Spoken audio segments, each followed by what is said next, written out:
Hello everyone, एक बार फिर से आप सभी का स्वागत है आपका अपने यूट्यूब चैनल एजुकेशनल गैलरी में। दोस्तों, आज के इस वीडियो में हम आपका जो भी स्टूडेंट्स इस बार ग्रेजुएशन में है, ऑल राइट, ग्रेजुएशन में है, किसी भी ईयर में हो, बीएससी पार्ट 1, सेकंड, थर्ड किसी में हो, अगर आपका प्रैक्टिकल और वाइवा होता है, प्रैक्टिकल या वाइवा एग्ज़ाम आपका होता है आपका, ठीक है, तो उसी के सिलसिले में हम कुछ बात करना चाहेंगे कि प्रैक्टिकल कॉपी कैसे बनाए, वाइवा आपका कैसे होगा, ठीक है, इन सब चीज़ों के बारे में हम बात करेंगे। देखिए दोस्तों, इससे पहले हम बॉटनी के बारे में, आपका बॉटनी के बारे में हम इस पे वीडियो बना चुके हैं, आप जाके देख सकते हैं, डिस्क्रिप्शन बॉक्स में लिंक होगा। आज हम केमिस्ट्री के बारे में, यदि आपका केमिस्ट्री आइदर ऑनर्स पेपर हो या सब्सिडरी में हो, केमिस्ट्री यदि ऑनर्स में हो या सब्सिडरी में हो, तो उन सारे स्टूडेंट्स के लिए कि उसके वाइवा में क्या क्या क्वेश्चन पूछा जाएगा। इससे पहले हम थोड़ा बहुत आपसे हम प्रैक्टिकल कॉपी कैसे बनाए इसके सिलसिले में बात कर लेते हैं। दोस्तों देखिए, प्रैक्टिकल जो है आपको जो भी आपके सिलेबस का है, चाहे ऑनर्स का हो या सब्सिडरी का हो, 3 से 4 प्रैक्टिकल आपको बना लेना चाहिए neat and clean hand writing में, ठीक है। 3 से 4 नीट और क्लीन हैंड राइटिंग में बना लीजिए, ओवर राइटिंग नहीं होना चाहिए, क्योंकि इन दिनों ना स्ट्रिक्ट हो गया हर चीज़, आपका कॉपी चेक किया जाता है। पहले क्या होता था कि जैसे ही कॉपी जमा हो जाता था, लेकिन अब कॉपी चेक होता है, तो अच्छे से बनाइए। आप फिगर वगैर उसमें जहाँ भी है, ज़रूरत है, नीडेड है, उसको बनाइए। अगर आपका हैंड राइटिंग बेहतर नहीं है तो अपने फैमिली में, चूँकि आप कॉपी में बनाने, तो घर पर आप किसी से बनवा के लेके जा सकते हैं। एक से दो प्रैक्टिकल आपको वहीं पर प्रैक्टिकल एग्जाम होगा, वहाँ पर आपको क्वेश्चन देंगे और कहेंगे कि यहीं पर लिखो, मतलब जिस दिन आपका डेट मेंशन रहेगा उस दिन आपको वहाँ पर एग्जामिनेशन सेंटर पे ही, आपका या तो होम सेंटर ही हो सकता है या कहीं दूसरी जगह भी देता है, तो वहाँ पर भी आपको 1-2 प्रैक्टिकल लिखना पड़ेगा, तो वहाँ पर आपको अपने से लिखना पड़ेगा। ये तो ठीक है, इसके लिए ज़्यादा मतलब प्रेशर नहीं लीजिए, वो मैनेज करवा देते हैं ऐसे। प्रैक्टिकल आप वहाँ पर लिख लीजिएगा, ठीक। लेकिन आप अपना कॉपी में जो बनाए उसको neat and clean hand writing में बनाइए, ओवर राइटिंग नहीं होना चाहिए। ये ओवर राइटिंग से बचिएगा दोस्तों, क्योंकि अगर कहीं ओवर राइटिंग होता है तो वो फिर है कि एवरेज नंबर है, बी प्लस या ए आपको नंबर दे देंगे, ए प्लस नंबर नहीं देंगे। वैसे आप सबको देते ही हैं, ए प्लस तो देते ही हैं, लेकिन अगर आप ए प्लस चाहते हैं नंबर, तो आपको अच्छे से हैंड राइटिंग को लिखना पड़ेगा, ठीक है। ये तो हुआ प्रैक्टिकल कॉपी के बारे में।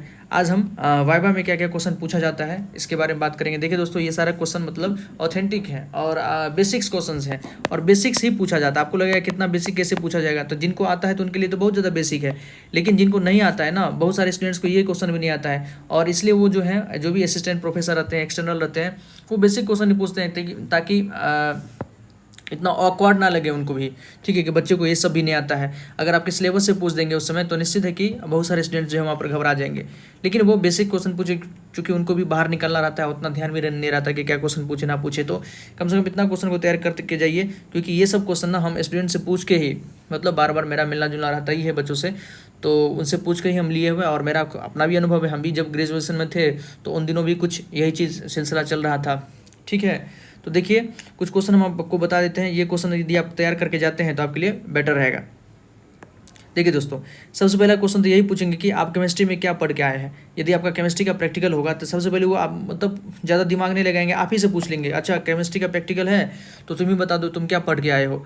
तो आप वैसे टॉपिक का नाम लीजिए जिसके बारे में आपको पता होगा। जैसे केमिस्ट्री में क्या होगा, पीरियोडिक टेबल है, केमिकल बॉन्डिंग है, आपका हाइब्रिडाइजेशन रिलेटेड टॉपिक है, ठीक है, हाइब्रिडाइजेशन उसी केमिकल बॉन्डिंग में ही हो गया है।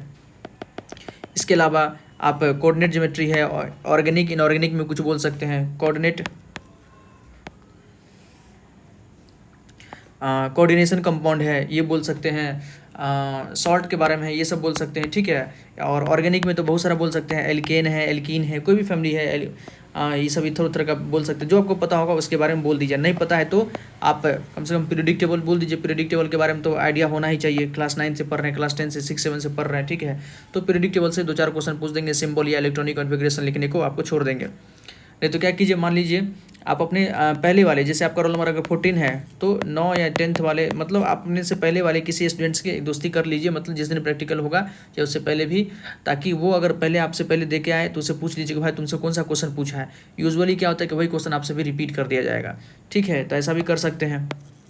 वैसे इन सारे क्वेश्चंस का यदि आप आंसर आप खुद कर लेते हैं तो हो जाएगा। जैसे इसका आंसर हम क्या दें, आप केमिस्ट्री में क्या पढ़ के आए हैं, तो ये तो आपको अपना बताना पड़ेगा। ऐसा टॉपिक का नाम बताइए जिसके बारे में अगर कुछ पूछा जाए तो आप उसको बता सकते हैं।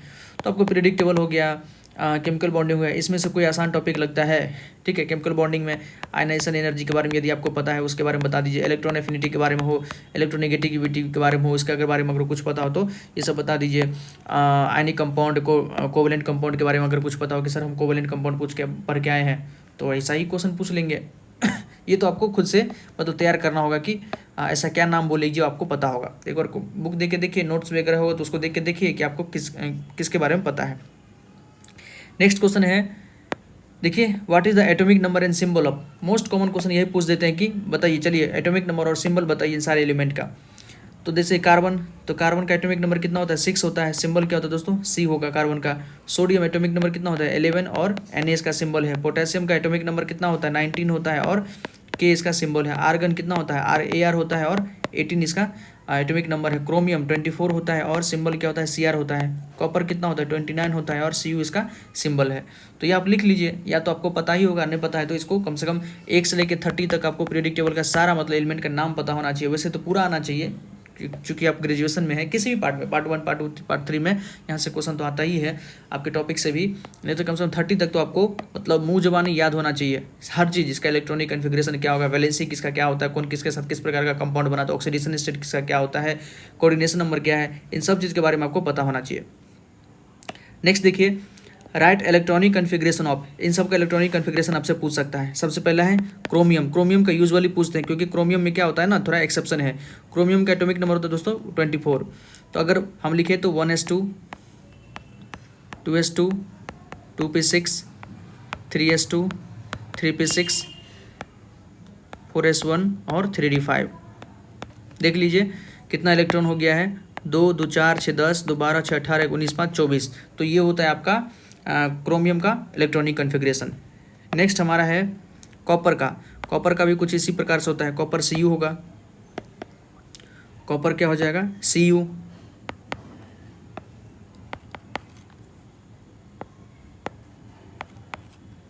कॉपर 29। कॉपर क्या होता है, 29 होता है। ये क्या हो जाएगा, 1s2, 2s2, 2p6, 3s2, 3p6, 3d10 और 4s1। मतलब आगे पीछे लिख सकते हैं 3d10 4s1 या 4s1 3d10 लिख सकते हैं। हम 3d को पास में लिख दिए। वैसे तो पहले 4s में इलेक्ट्रॉन जाएगा तब 3d में जाता है, जो कि आप वो पढ़े होंगे। नेक्स्ट है आपका कॉपर हो गया। जिंक। जिंक का तो सिंपल है, जिंक 30 होता है। तो कॉपर का जैसे है 4s1, यहाँ 4s2 हो जाएगा। 1s2, 2s2, 2p6, 3s2, 3p6 और 3d10 और 4s2, 3d10 4s2। 30 इलेक्ट्रॉन पूरा जाना चाहिए। 2 2 4 6 10, 2 12 6 18 10 28 2 30। ठीक। नेक्स्ट है सोडियम। सोडियम कितना होता है, 11। 1s2, 2s2, 2p6, 2 2 4 6 10 और 3s1। सोडियम हो गया। आयरन। अधिकतर जो डी ब्लॉक से पूछते हैं क्योंकि डी ब्लॉक में थोड़ा ज़्यादा एक तो एटॉमिक नंबर है और डी में इलेक्ट्रॉन जाता है, तो डी में इलेक्ट्रॉन थोड़ा बच्चों को भरने में थोड़ा दिक्कत होता है। 1s2, 2s2, 2p6, 3s2, 3p6, 4s2 और 3d6। देख लीजिए 26 हुआ कि नहीं, 2 2 4 6 10, 2 12 6 18 2 20 26। तो ये सब आप लिख सकते हैं। हम सबका बता दिया आपको, क्रोमियम का बता दिया, कॉपर का बता दिया, जिंक का बता दिया, सोडियम का बता दिया, आयरन का बता दिया। लेकिन इसके अलावा भी आपको 1 से लेकर 30 तक सबका मतलब क्या कहे, सबका इलेक्ट्रॉनिक कन्फिग्रेशन आपको आना चाहिए, वो पूछ सकते हैं वो। ठीक है, अक्सर पूछते ही हैं इलेक्ट्रॉनिक कन्फिग्रेशन, इसका लिखो तो इसका लिखो। नेक्स्ट क्वेश्चन है number of sigma and pi bond in benzene. Benzene के अंदर सिग्मा और पाई बॉन्ड कितना होता है, तो बनाया जा सकता है। बेंजीन बनाना तो आता होगा दोस्तों। देखिए बेंजीन कैसे बना सकते हैं। बेंजीन इस प्रकार से बेंजीन बना लीजिए। बेंजीन बनाना कौन रॉकेट साइंस है। अब देखिए यहाँ पर कितना सिग्मा कितना पाई है। ये क्या हो गया, ये हमारा सिग्मा है, ये सिग्मा है। सिग्मा को मैं ऐसे लिखते, तो ये सिग्मा है, ये सिग्मा है, ये सिग्मा है। और हाइड्रोजन भी तो होगा यहाँ पर, हाइड्रोजन सब जगह, सब जगह हाइड्रोजन है। ये सिग्मा है, ये सिग्मा है, ये सिग्मा है, यहाँ सिग्मा है, यहाँ सिग्मा है, यहाँ सिग्मा है, यहाँ सिग्मा है, यहाँ सिग्मा है, यहाँ सिग्मा है। और ये क्या है, पाई है। पाई को हम पाई से दिखा रहे हैं, पाई को हम पाई से दिखा रहे हैं। देख लीजिए दोस्तों, आप काउंट कर लीजिए सिग्मा। यहाँ से हम काउंट कर रहे हैं। ये पहला हुआ, दूसरा, तीसरा, चौथा, पाँचवा, छठा, सातवां, आठवां, नौवां, 10वां, 11, 12। तो 12 सिग्मा बॉन्ड है। 12 जो है 12 sigma bond, 12 sigma bond, 12 sigma, 12 sigma. Pi कितना, 3 pi bond, 3 pi bond, 3 pi bond. ठीक है, ये लिखिए आप पी आई, पाई बॉन्ड लिख लीजिए। तो बेंजीन के अंदर ये भी क्वेश्चन पूछ देते कि बेंजीन के अंदर कितना सिग्मा कितना पाई बॉन्ड है, क्योंकि इससे एक तो उनको स्ट्रक्चर का भी पता लग गया कि हाँ इसको स्ट्रक्चर बनाने आता है, साथ ही साथ सिग्मा पाई के बारे में इसके पास जानकारी है। ठीक है, तो 12 सिग्मा बॉन्ड और 3 पाई बॉन्ड, ध्यान रखिएगा ये सब क्वेश्चन पूछा गया है और आगे पूछ सकता है। नेक्स्ट क्वेश्चन है draw the structure of benzene, phenol, acetic acid, formic acid, methane, ethane, butane. इस सब का स्ट्रक्चर भी आपसे पूछ सकता है। देखिए सबका बना देते हैं ताकि आप चीज़ों को अच्छे से ध्यान में रख सकें, आपसे क्वेश्चन पूछेगा तो आप बना सके। किसी भी यूनिवर्सिटी से हो बिहार के ना, अक्सर है कि ये सिंपल क्वेश्चन, बेसिक्स क्वेश्चन ही पूछते हैं वो, चाहे किसी भी आप ईयर में हो।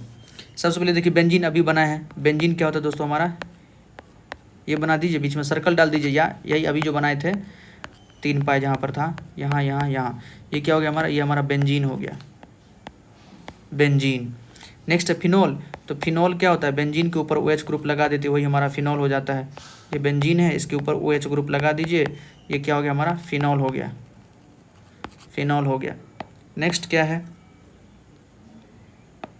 नेक्स्ट हमारा है एसिटिक एसिड। एसिटिक एसिड का फॉर्मूला आपको पता होना चाहिए, एसिटिक एसिड, एसिटिक एसिड ये क्या होता है, CH3COOH, 2 कार्बन का एसिड होता है, CH3COOH, तो यही हो गया हमारा एसिटिक एसिड। इसको अगर बनाना है तो ऐसे OOH सब जगह हाइड्रोजन ऐड कर दीजिए, ये हमारा एसिटिक एसिड हो गया। फिर फॉर्मिक एसिड, 1 कार्बन के एसिड को फॉर्मिक एसिड कहते हैं।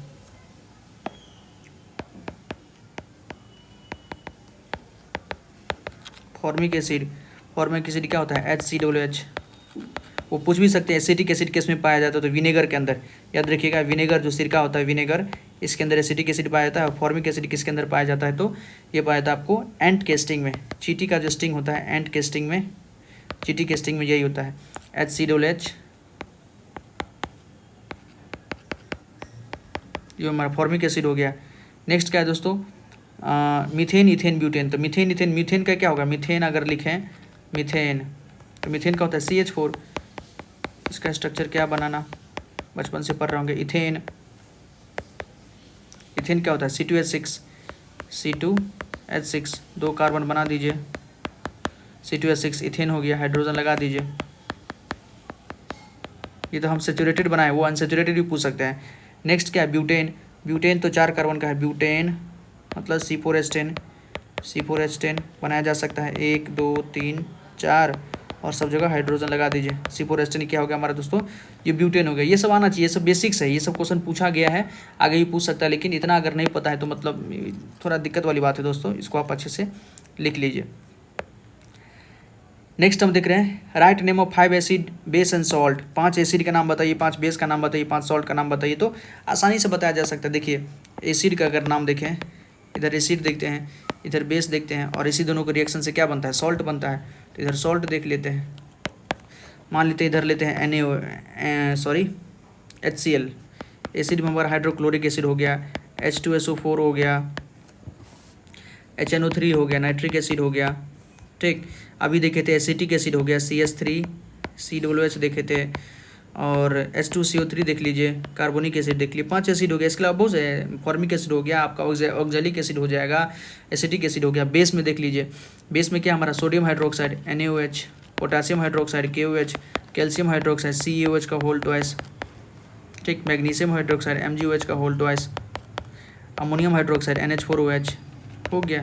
5 एसिड 5 बेस हो गया। सॉल्ट लिख दीजिए, NaCl सॉल्ट हो गया हमारा, कैल्शियम कार्बोनेट CaCO3 सॉल्ट हो गया हमारा, NaCl मैग्नीशियम कार्बोनेट लिख दीजिए, MgCO3 लिख दीजिए, NH4Cl अमोनियम क्लोराइड लिख दीजिए।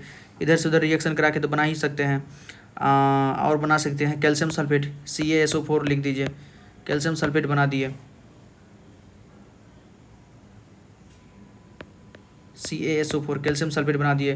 5 एसिड 5 बेस का नाम, 5 एसिड 5 बेस 5 सॉल्ट हो गया दोस्तों। एसिड बेस सॉल्ट का नाम आप ध्यान रखिएगा। हाइड्रोक्लोरिक एसिड अगर नहीं पता है तो लिख लीजिए, hydrochloric acid, sulphuric acid, nitric acid, acetic acid, carbonic acid. All right, ये एसिड हो गया। बेस में सोडियम हाइड्रोक्साइड को कॉस्टिक सोडा भी बोलते, कभी कभी पूछ सकते हैं कॉस्टिक सोडा किसको कहते हैं, तो सोडियम हाइड्रोक्साइड को कॉस्टिक सोडा, और पोटेशियम हाइड्रोक्साइड को इसको कहते हैं कॉस्टिक पोटास। कैल्शियम हाइड्रोक्साइड हो गया, इसको स्लेक्ट लाइम भी बोलते हैं। ठीक है, बुझा हुआ चूना भी इसको बोलते हैं। Magnesium hydroxide, milk of magnesia भी इसको बोलते हैं। Ammonium hydroxide as a window cleaning, मतलब विंडो वगैरह को जो साफ करते हैं। कोलिन आप देखे होंगे घर में, कोलिन का भी यूज़ किए होंगे, वो क्या होता है, अमोनियम हाइड्रोक्साइड उसके अंदर होता है, विंडो वगैरह को साफ करने में यूज होता है, मतलब ग्लास का आर्टिकल वगैरह को। सॉल्ट में sodium chloride NaCl, calcium carbonate होता है, ये क्या हुआ हमारा CaCO3 calcium carbonate, magnesium carbonate, ammonium chloride, calcium sulphate, ये सब क्या हमारा सॉल्ट है। तो एसिड बेस सॉल्ट का नाम हम बता ही दिए। नेक्स्ट है, ये क्वेश्चन इंपॉर्टेंट है क्योंकि ये आपके सिलेबस से है, ठीक है। आप फर्स्ट ईयर में हो, सेकंड ईयर में हो, थर्ड ईयर में हो, हाइब्रिडाइजेशन तो सबके सिलेबस में। हाइब्रिडाइजेशन अच्छा क्वेश्चन आपको क्या कहते हैं कि एग्जाम्स में भी रहता है, आपका थियरी में भी है, ठीक है, ऑनर्स में, सब्सिडी में, दोनों जगह है, और प्रैक्टिकल में तो वो पूछते ही हैं। अगर कोई उनको अच्छा स्टूडेंट्स दिख गया या आप ही कहिएगा सर तो अच्छा कुछ क्वेश्चन पूछिए, तो वो हाइब्रिडाइजेशन से क्वेश्चन आपसे पूछेंगे। देखिए क्वेश्चन क्या है, पहला राइट द हाइब्रिडाइजेशन, अब सबका हाइब्रिडाइजेशन पूछा है, लेकिन आसान पूछते हैं। CH4 अगर आप स्ट्रक्चर बना लेते हैं ना तो आप आसानी से कर सकते हैं। CH4 hydrogen hydrogen hydrogen hydrogen, ये क्या हो गया, sp3 है, sp3 हाइड्रोजन है, ठीक है, 4 सिग्मा sp3 हाइड्रोजन है। C2H6 सेम है, C2H6 तो यही हो गया, ये भी sp3 हाइब्रिडाइज्ड है, sp3, और ये भी sp3 हाइब्रिडाइज्ड है। नेक्स्ट है बेंजीन, बेंजीन क्या है, सब sp2 होता है, सब के ऊपर क्या है, डबल sp2 होता है, ये सब जो है ये सब है sp2 हाइब्रिडाइज्ड है, sp2 हाइब्रिडाइजेशन यहाँ पर होता है, sp2 हाइब्रिडाइजेशन, सारा कार्बन है sp2 हाइब्रिडाइज होता है, sp2 हाइब्रिडाइजेशन याद रखिएगा। नेक्स्ट है SF6, SF6 देखिए SF6 क्या है, 6 सिग्मा है, तो ये क्या हो गया, sp3d2, क्या होता है, sp3d2 ऑक्टाहाइड्रल बोला जाता है। H2O का अगर स्ट्रक्चर देखें तो कैसे बनता है, ऑक्सीजन है, हाइड्रोजन है, ऑक्सीजन पे 2 लोन पेयर होता है, तो 2 सिग्मा और 2 सिग्मा है, 2 लोन पेयर है, तो क्या हो गया, 4 हो गया, 4 के कारण क्या होता है, sp3, तो ये sp3 हाइब्रिडाइज होता है। NH3 देखिए, NH3 में यही 3 सिग्मा है प्लस 1 लोन पेयर है, तो ये भी क्या हो गया, sp3 हाइब्रिडाइज है, ठीक है। ये तो हाइब्रिडाइजेशन ही आपसे पूछते हैं, वो आपसे शेप भी पूछ सकते हैं, जैसे sp3 का शेप क्या है, H2O में इसका वी बेंट शेप होता है, NH3 में इसका पिरामिडल शेप होता है, ये आपसे शेप भी पूछ सकते हैं, ऑक्टाहाइड्रल है कि पेंटागोनल बाय पिरामिडल, ये सब शेप भी पूछ सकता है। तो ये सब कुछ क्वेश्चन है, बहुत इजी क्वेश्चन है दोस्तों। इससे पहले हम बोटनी का बना चुके हैं, यदि आपका बोटनी ऑनर्स या सब्सिडी है तो वो भी प्लीज़ डिस्क्रिप्शन बॉक्स में लिंक है, वहाँ जाके देखिए। हम पहले वीडियो बनाए तो बहुत सारे बच्चों ने उस पर बहुत सारा प्यार दिया और आके कहा है कि हाँ यही सब क्वेश्चन रिपीट हुआ है, यूजुअली रिपीट ही होता है, आपको बेसिक्स क्वेश्चन इस प्रकार का पूछा जाता है। तो प्लीज़ है कि इसको बना के जाइए ताकि आपके लिए बेटर रहेगा, आपका एग्जाम अच्छा जाएगा। तो इन दिनों स्ट्रिक्ट हो गया, हर चीज़ स्ट्रिक्ट हो गया, अच्छी बात है, ताकि एक क्वालिटी एजुकेशन का जो एक कॉन्सेप्ट है, अवधारणा है, वो तो कम से कम लोगों के बीच में रहे, बच्चे उसको सीरियस होकर पढ़े। नहीं तो आप तो जानते हैं कि आज हर चीज़ रील्स में चल रहा है, सबको सेकंडों में सब चीज़ चाहिए, तो वैसे में जो होता है एक फ्यूचर जो होता है वो गड़बड़ हो जाता है। तो खैर आप बताइएगा आपको वीडियो कमेंट सेक्शन में कैसा लगा, अपना फीडबैक ज़रूर दीजिएगा ताकि हम और मोटिवेट होके इस पर अच्छे से काम कर पाएँ। कहाँ भी इम्प्रूवमेंट की नीड है हम उस पर भी ध्यान देंगे। ठीक है दोस्तों, तो कोई क्वेरी हो कमेंट सेक्शन जरूर बताइएगा।